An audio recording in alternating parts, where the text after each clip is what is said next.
everybody hear me? Anybody can't hear me? Do you have a portable mic?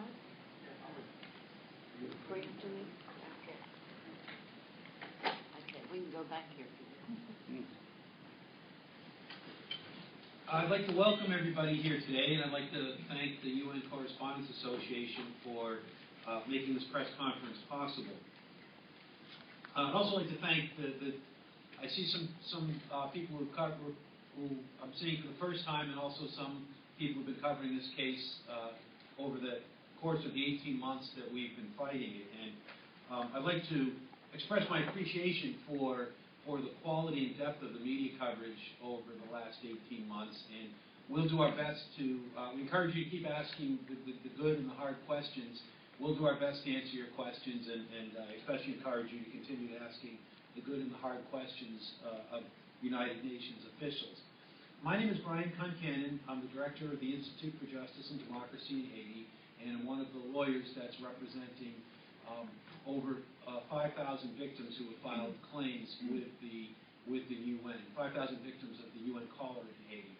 And I'm joined by one of my colleagues on the legal team, Ira Kurzban, who's a lawyer with Kurzban, Wenger, and Tetzelli in Miami. And we've also invited along Ford Figaro, a doctor and public health specialist, born in Haiti, currently working in Boston.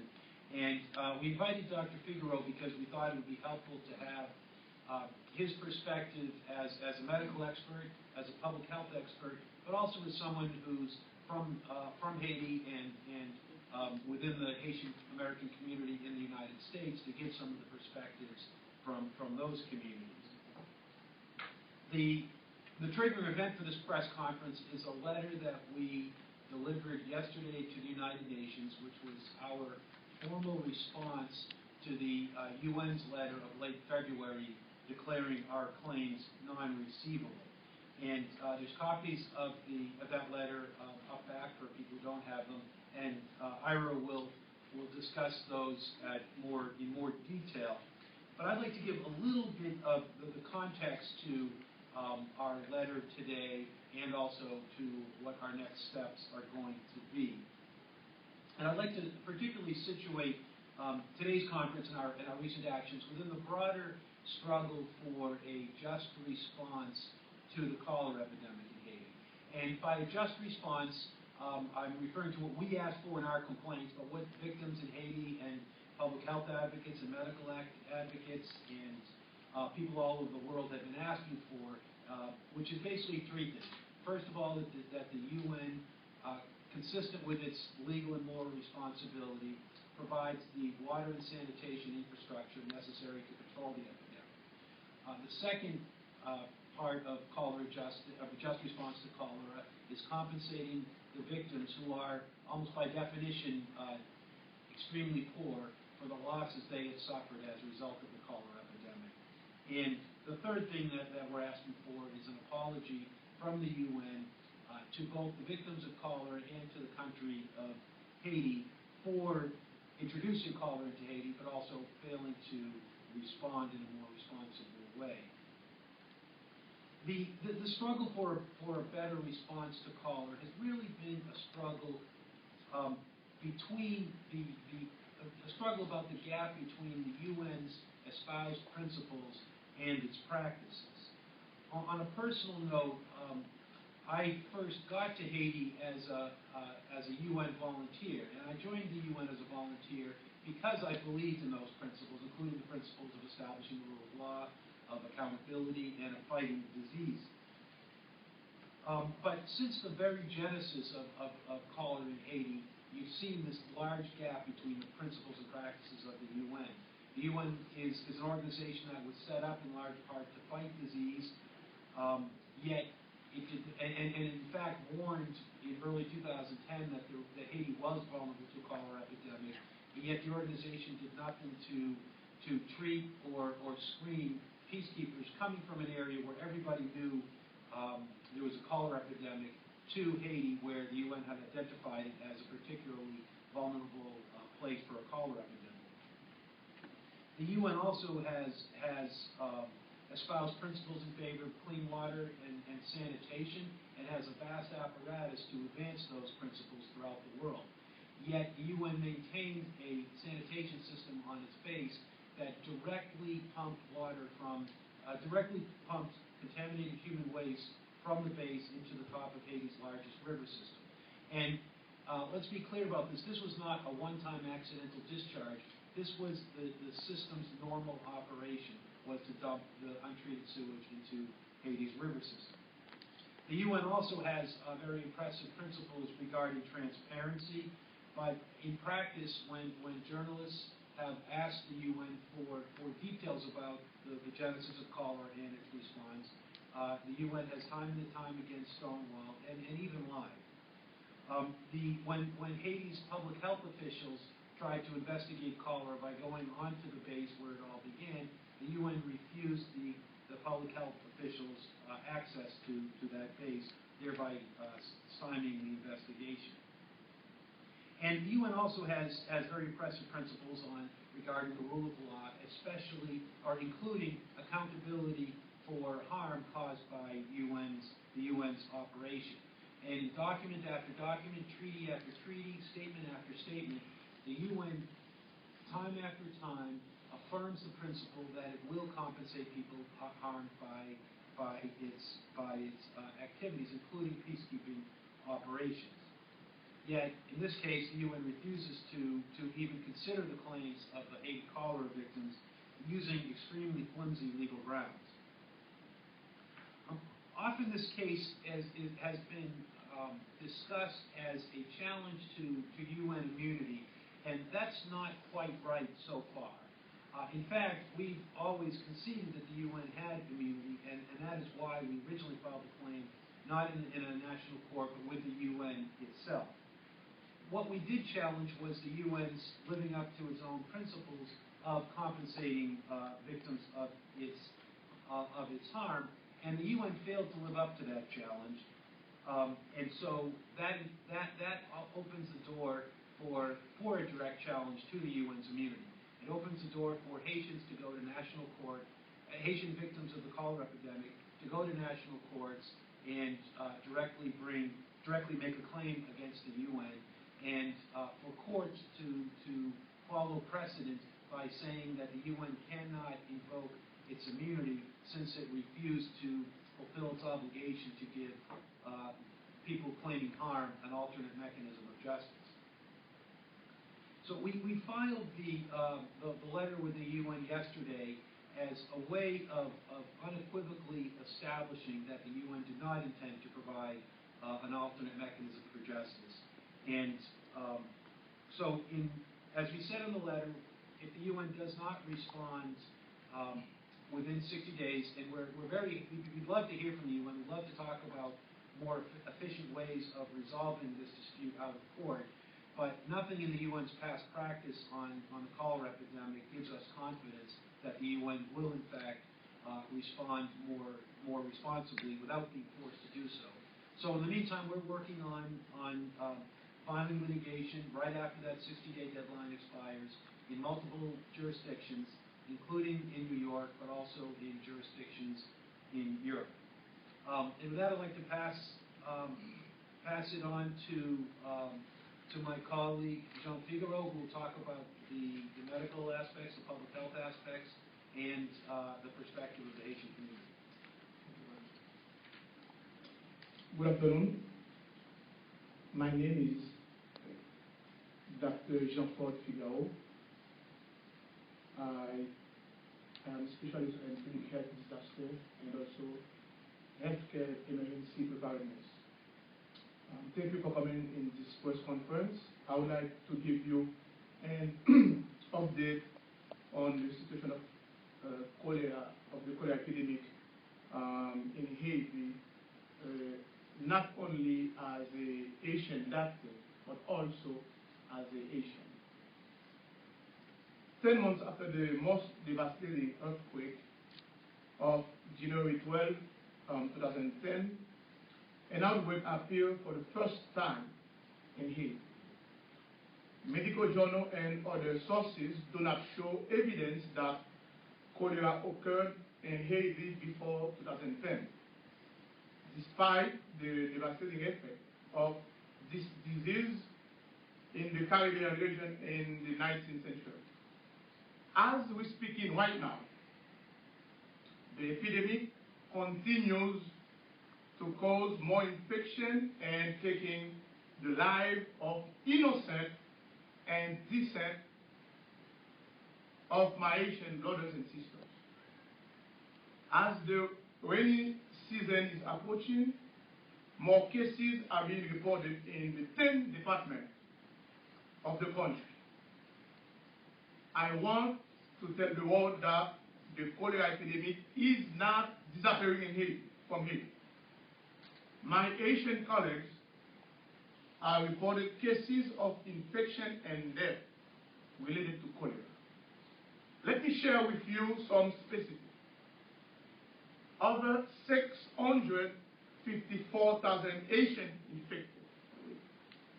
Over 8,000 killed.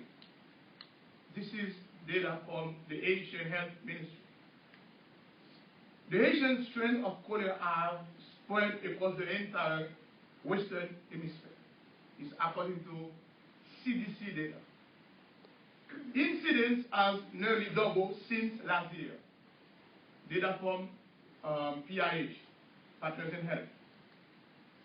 Mortality rate in some departments is over 4%, quadruple what is expected. And some departments, like example in the north, there are no cholera treatment centers. Overall, the mortality rate of the cholera epidemic is 1.2%.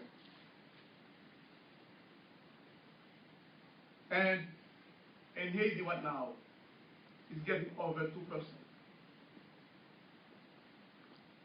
According to a physician for Haiti report card evaluating the UN ability to implement their own recommendation, the UN commissioned an independent panel of experts on cholera to report on the cholera outbreak 2 years ago. These are, without argument, the world experts on cholera and are from around the world. They have published in Nature, JAMA, and many other world-classic scientific journals. Many have also worked in one formal capacity or another with the World Health Organization. These world-class experts made recommendations on screening and prophylaxis of any person coming or going from an area affected by cholera. I would like to provide some examples. Recommendation 1, not implemented in here. And it's been for medical screening peacekeepers. Recommendation 2, that's from the panel expert, not implemented. It's about prophylaxis and vaccination for several diseases. Cholera, not one of them. Recommendation 3, prevent introduction of contamination of fecal waste using on-site system using bleach. Implementing this recommendation will not cost the UN anything. The bleach recommendation is technically not a cost to the UN, but given by the peacekeeping budget for 2012, it's $5.33 billion.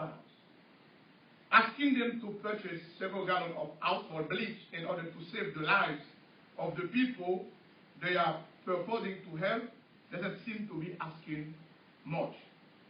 These recommendations would have prevented the Haiti cholera epidemic and will prevent it from happening again somewhere else in similar way.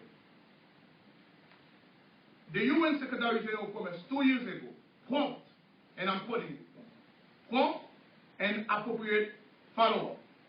However, the UN has not publicized any response to the report as we're speaking today. Nor have they implemented any of these no-cost recommendations. Based on the most up-to-date scientific evidence, the UN introduced cholera into Haiti. and I want to repeat that again, based on the most up-to-date scientific evidence, the UN introduced cholera into Haiti. UN co-authors have made statements agreeing. The UN worked a group of world cholera experts together to act for the recommendation on cholera, and the UN Secretary General promised to promptly respond to the recommendation. 2 weeks later, there is no response. The UN broke their promise, and now cholera is getting worse. Not by legal, by law. The UN failed to follow the recommendation they asked for. The recommendation they promised to implement, a recommendation that cost them no money at all. It is because of all of this that the Haitian people have no choice but to seek justice by legal means. Over the past 2 years, 2 years of innocent Haitians dying from cholera when they didn't have to. The UN has not kept their promises. We have seen people dying because of clean water, not able to find a cholera treatment center open. Our rivers in Haiti are contaminated, and the promises are not being kept. A new study showed that cholera could be eradicated from Haiti if investments are made. The UN must take responsibility on compensating the Haitian public health system with clean water, sanitation, and cholera treatment centers. They must be held accountable for their action and their inaction. Justice must be done. And as Haitians in the diaspora, we are trying to mobilize in Boston, in New York, and Florida, as also Haitians in Haiti are mobilized to ask UN for one single thing. Recognize that they both cholera in Haiti and take responsibility to stop more Haitian, more of my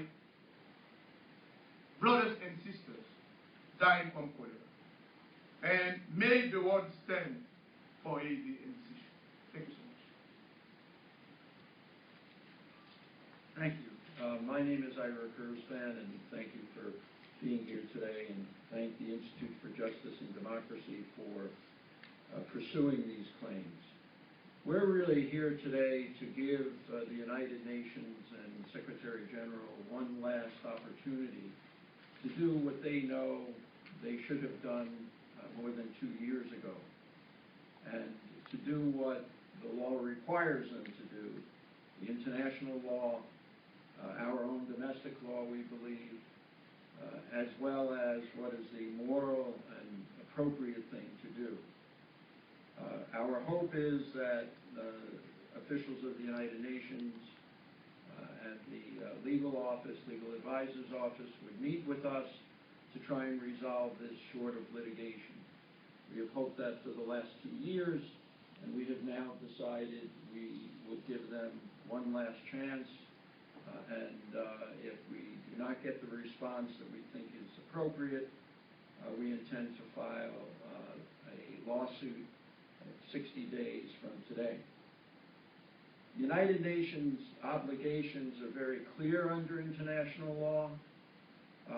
Section 29 of the CPIUN and the United Nations' own agreement under the Status of Forces Agreement with Haiti in Sections 54 and 55 provide a clear legal basis that the United Nations and the Secretary know full well requires them to compensate Haitian victims of the cholera epidemic. You know, there's the old saying that you can run, but you can't hide. The United Nations and the Secretary General have been trying to run from their responsibility over the past 2 years, but if we must, and we will bring this lawsuit in 60 days, and we believe that this lawsuit will be actually a groundbreaking lawsuit with respect to the concept of immunity, because the United Nations may have some immunity, but they certainly don't have impunity. from everything that the United Nations does, and I think in this case, there's a very clear basis legally to challenge what they have done here.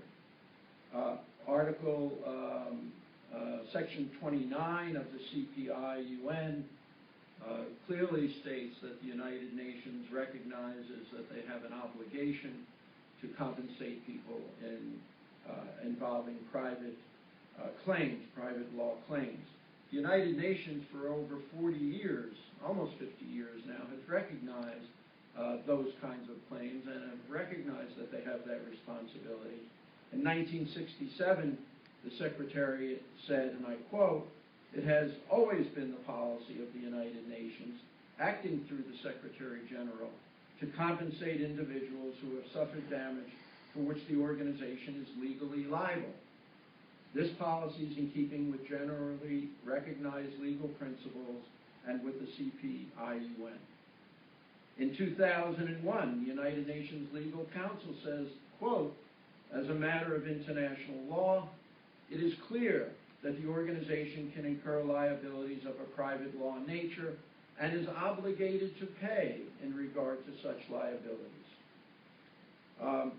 The United Nations has sought to get out from under their responsibility by characterizing this as a public law claim. First of all, Article 29 clearly states that a private law claim, and the Secretary General has identified private law claims as including third-party claims for personal injuries, including tort claims arising outside of the peacekeeping context, third-party claims related to UN peacekeeping operation, including claims for compensation for personal injury or death. What has happened here, the gross negligence that the United Nations exhibited here in many different ways, and we will get into those in the litigation itself, is clearly the kind of private law claim resulting in personal injury or death, as has occurred here, that has been traditionally recognized in both international and domestic laws around the world. The UN sought to really try to get out from under and kind of run again from its responsibility by claiming that this is a public law issue. First of all, it's absurd on its face to say that UN troops dumping waste in the major tributary to the major river in Haiti that is infected with cholera somehow is a public policy. It is actually incredible to me that the United Nations would even take that position, that this amounted to some type of public policy, which of course they have never explained with respect to how they reached the conclusion of public policy. But even more importantly, Section 29 has no exception for public policy. There is nothing written into Section 29 that indicates that there would be a public policy. Secondly, under Sections 54 and 55 of the Special Forces Agreement, the United Nations was obligated to set up a claims commission. And this is a matter of their own accountability and responsibility to the rest of the world. The United Nations prides itself as a matter of being accountable and being transparent, and obviously over the past 2 years we have seen neither of those in action. So we do want to make it clear that we will bring this lawsuit. We believe we're going to win this lawsuit. We believe the United Nations is going to be responsible not only for our 5,000 claims, but the tens of thousands of other claims. There are over 800,000 people who have suffered cholera, over 8,000 now who have died. And they need to own up to their responsibility, and we're here today to say we're happy to meet with them. We're happy to try and work this out over the next 60 days, but if they don't, we will see them in court. Thank you. Thanks. We'll move on to questions. And one quick note on language. Dr. Figaro speaks English, obviously, Haitian, French, and Spanish. Ira speaks Spanish, and I speak a little French and Haitian as well. We're happy to take questions in any of those languages. Questions? Yes, welcome on behalf of the UN Correspondents Association. I'm Evelyn Leopold. I needed just the good doctor talked about 1.4% and then 4% of the death. Which figure was it? And also on the household bleach, since that's not very expensive, what does the health ministry in Haiti have to say? Can they compensate for any of this? Not because the UN should or shouldn't, but just to ease the burden. Thank you. I said that in my statement. In some departments, mortality rate is higher than 4% anything. And especially in those departments where there is no funding, no cholera treatment, and we have to acknowledge that the public health patient capacity cannot respond to thousands and thousands of people coming to get help. And as we know right now, Haiti is a poor country, and if we don't have this help, especially where I have been for like 2 years looking for documentation about cholera in Haiti, and all the studies show that the UN is responsible, and we are asking them to come and really help eradicate it, because I think cholera may disappear many of poor kids, women and pregnant women, because they don't have access to really good water. For the second part of your question, again, I think some NGOs are giving some help, but they're talking about some lacking of funding, and they are leaving. And right now the rainy season is approaching, and we know that the Asian people, they use the rivers to drink water, and you might see that in YouTube or in Baseball in the Time of Cholera. It's a documentary that we show. And like we said, bleach was supposed to be in the recommendation, like to where in the cholera treatment, and provide people with the water, just put some Lido that they can drink the water. But we were expecting, and also in the UN camp, and we're not seeing those recommendations implemented. And again, we don't want to have an outbreak from other UN troops or other contingent coming from maybe other countries where cholera is endemic, and that's why we really asking. And as a public health guy, and I do emphasize that the UN can help, but I know the government doesn't really have the capacity, the money to really go out and give more, because 80% of the Asian population is living with $2 under, like $2 or less than $2. It's really possible. Sure, Matthew Lee, Inner City Press. I wanted to know, it seems like the mission in Haiti has had other problems with sexual abuse. There seems to be kind of a climate of kind of impunity on their part. Can you kind of, I guess, put this in context of MINUSTA's relationship to Haiti when issues arise? And I also wanted to ask, where do you think you're going to, obviously you don't need, keep your secrets to yourself, but are you thinking of the European Court of Human Rights? Are you thinking of a domestic U.S. case? What would be the legal theories, if you don't mind?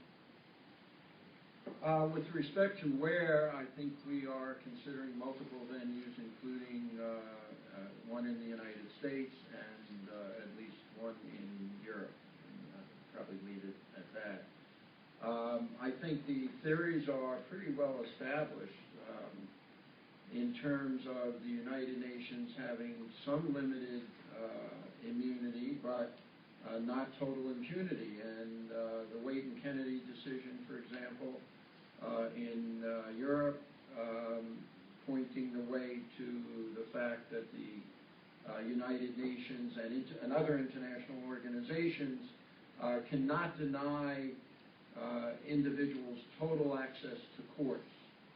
In other words, if there were some other remedy, then that might be pursued. But in this situation, there is no other remedy. Wherever we sue the United Nations, they are the only entity really responsible here for what happened in Haiti. So to the extent that they take the position that they are absolutely immune, that prevents any action in any other court. And I think there is a developing body of law that makes it clear that when that is the case, when there is no other alternative, when you would completely denied access to courts, that the United Nations immunity fades away.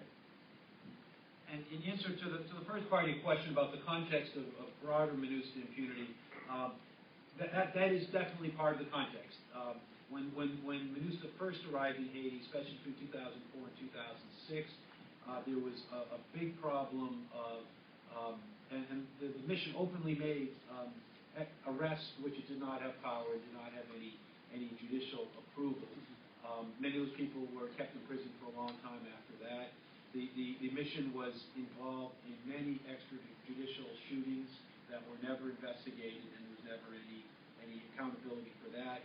And throughout the course of the missions, now 9 years, there's been as with many other UN peacekeeping missions, there's been a persistent problem of sexual assaults. In the vast majority of cases, of complaints, there is no punishment.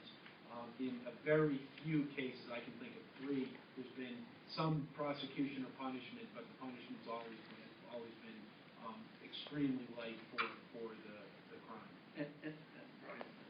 You know, one other thing about this case that really sets it apart, and that's not to diminish the claims and the abuse of what happened in other cases, is just the sheer scope and size of this case. You're talking about 800,000 people who have contracted cholera, over 8,000 people who have died. And this was not in a wartime setting. In other words, you know, there's always a question as to why the UN is even in Haiti. It's one of the only places, I believe, in the world where there's no ongoing conflict, and yet the troops have been there. So you have a combination of different factors here that really set apart this case from any other case that the UN has confronted, because their peacekeeping mission really isn't much of a peacekeeping mission when you think about it, number one. Number two, Haiti didn't have cholera, certainly not in this form for over a century. It's now brought into Haiti and causes devastating results. I'd say that this sets it apart from any other case, and I think this case will be the case where a judge or a set of judges will reasonably understand that it sets it apart in terms of the United Nations so-called absolute immunity. Question here, and someone else raised their hand. I think you were first. Well, yes, I was wondering if you could cite any precedent or examples of nations, organizations, or corporations that had theoretical immunity that lost it and became subject to claims of this sort. Is there a precedent for this? Yeah, there are a number of precedents. We'll just cite one. I mean, obviously, we don't want to go into great detail about what our legal position is going to be. But we do in the letter. We have copies of the letter. And yeah, I mean, I think in the letter we do cite the Kennedy and Wade decision, and we do cite some substantial authority, legal authority as to where the UN's immunity and other international bodies' immunity have been declared void under a particular set of facts. So, yeah, I would suggest you may want to take a look at our letter on that. Hi, thanks for being here. This is for Radio France International. Two questions. I'm a little bit confused. You said like the UN didn't do anything about implementing recommendations to improve the situation in Haiti on the cholera issue, because on this letter you have here, the United Nations is explaining the expanded 180 million in support of efforts for combating the cholera. They are doing like different things. This is one question. Exactly which are the problems that what is not doing the UN? And the second, I interviewed Mr. Moulet, and I asked him on this case, and he told me that the cholera, he said the cholera thing is like the AIDS, like who can figure out some person being responsible for that, meaning that it's not I think that it's volunteer. And he said that Haiti already was a country with many problems with sanitation, that saying, maybe the cholera was there, but it was the problem of the country. It was so messy, the circumstances where it was so vulnerable that's why it happened. I don't know what is your response on that. Thank you. Thank you. I think the fact, if we're talking about the UN doing many things or helping, and if you go and visit the website of the Haitian Health Ministry, you're going to see the number of people daily reported to cholera. And the recommendation, basically, cholera is clean water, sanitation, and we're done. Now, if we cannot provide water to the people who live remote in the country, and those people, they used to take. Now, the UN is adding an ecological problem to our environmental problem already, because we only have 2% of coverage in Haiti, and that's one. And there is, I think, the seventh recommendation. There is where they have been giving like the money to who? The Haitian government or the NGOs? Where those NGOs are investing the money? And that's why we in the public health we don't see that. And we are talking about water. And they're not doing nothing to build a national system water that can help make those people. And we're talking about the cholera treatment centers. And if you see, even though the prophylaxis for and giving antibiotics or prophylaxis from the children who are coming into the country, and that's why is as the rainy season is approaching, and like we see the data, it's not from me, it's the data that is actually present in Haiti. And my colleague in the south, in the north, and in the east, they are seeing many cases, and people actually when they come and then they are really dehydrated and they have to die. And we said like cholera is a treatment. People should not be dying because of cholera, but because of those responsibilities, and we are seeing people. That's why I said that we don't see the fact, and also we have a government that is really pushing on the side of the UN, and that's why we as citizens we are demanding justice for our government. And the Prime Minister, he was in Boston 2 weeks ago. He was in Harvard, and asked him why our government is not helping this thing, helping us. The UN is responsibility. And he just told me like, well, we don't have to go into confrontation. He said, sir, you are the Prime Minister of my country, but let me tell you, you are a shame for my country. All the scientific studies show that you will just blood cholera in Haiti, and you don't want to go into confrontation. And it's a basic, it's right, it's dignity, because when people get cholera, you know what they're having? they are drinking what they were coming from, those, I would say, fecal and those things. And then that's why I said like cholera is a human right and is a question also of the Asian dignity. If I can add just a couple of things. One, in terms of what we're saying the UN hasn't done, it's implementing, the UN appointed us a couple months after the cholera outbreak, appointed a committee of experts to study the cholera program. On May 4th of 2011, or May 3rd, the experts published a report with several recommendations. And 2 years later, those recommendations have not been implemented. And there's an organization called Physicians for Haiti that issued a report card on May 3rd to commemorate the second-year anniversary. We've got copies of that. I can give you this if you want, but there should be more up there. The other thing that as you mentioned in the letter that the UN sent us on February 21st, it did explain some of the things it was doing. Obviously, that was not enough to stop 1,000 people from dying last year and people dying at a similar rate this year. But it's important to note that sort of the big thing that the UN says it's doing is this Cholera-Free Hispaniola initiative. And two important things about that. One, that initiative was not launched for 15 months after the cholera was raging, and it was launched 6 weeks after we filed our complaint. So we're pretty confident that there's a causal relationship, 2 months after, that there's a causal relationship to that. And second, the UN has provided 1% of the funding, so about $25 million of this $2.2 billion project.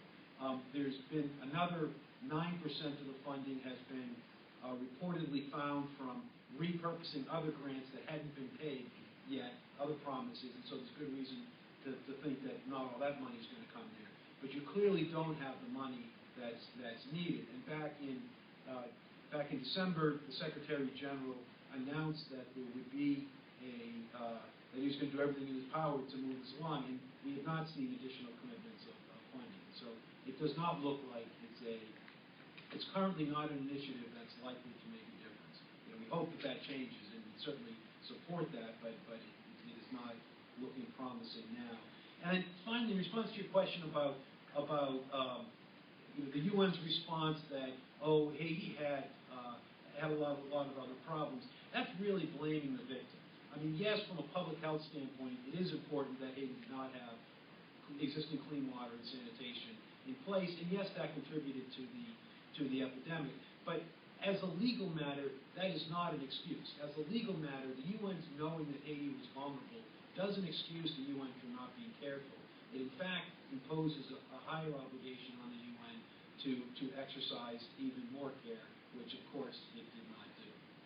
And you said you're from RFE. One of the leaders on this in terms of establishing the causality is you probably know him, Renaud Pierrou, who was actually brought in to investigate cholera at the request of the French and Haitian governments, and he's written several excellent reports, which we recommend. And also, why to send the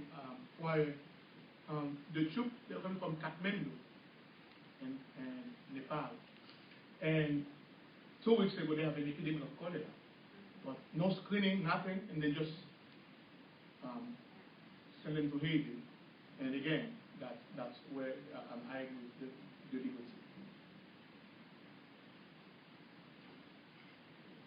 Hi, my name is Kenshi Kato, a Japanese journalist of the Yomiuri Shimbun. One quick question. At this point, do you have any plan to go to International Court of Justice? Because the Convention of the Privileges and Immunities of the UN, 1946, Section 30, it talks about the going to ICJ, and the opinion given by the court shall be accepted as decisive by the parties. At this point, do you have any plan to go to ICJ instead of going to a national court in US and in Europe? We're still looking into that, I can't comment on that right now, but we have taken note of it, and we're aware of that section. But I think, and I could be wrong about this, but I don't think the ICJ has jurisdiction over the UN. But we'll double check that. That's what the convention says. Section 30 is for the UN? Yeah. Okay.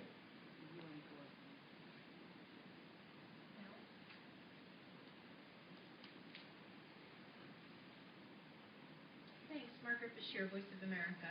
I'm just wondering, since the peacekeepers are from Nepal, has the Haitian government or have you actually reached out to the Nepalese government directly? Or is it strictly through the UN that you're trying to deal with this? So quickly, the Haitian government has, as Jean alluded to, has explicitly disavowed interest in pursuing this claim. And so as far as we're not aware of any measures that the Haitian government has done to advance accountability here.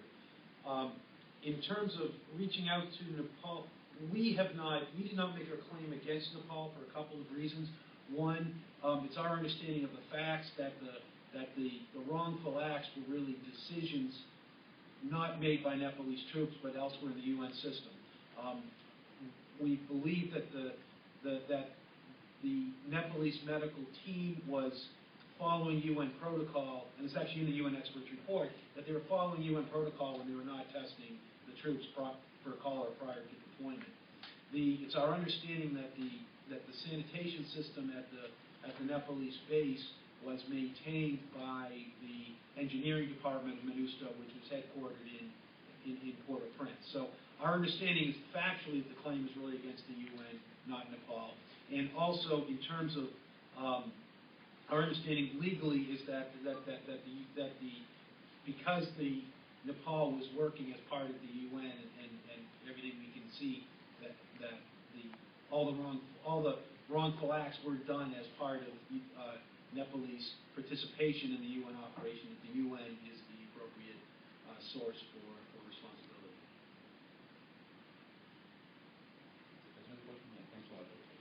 I want to know whether you've discussed or also raising the idea of this not happening in other countries. Like I've asked the IJDH, have they changed in any way the way they screen people brought from areas that have cholera before deploying? Are you aware of anything on that front? And also with the Office of Legal Affairs, I mean, I know that has there been any contact other than that letter where they said not receivable? Have you heard that there's going to be a change?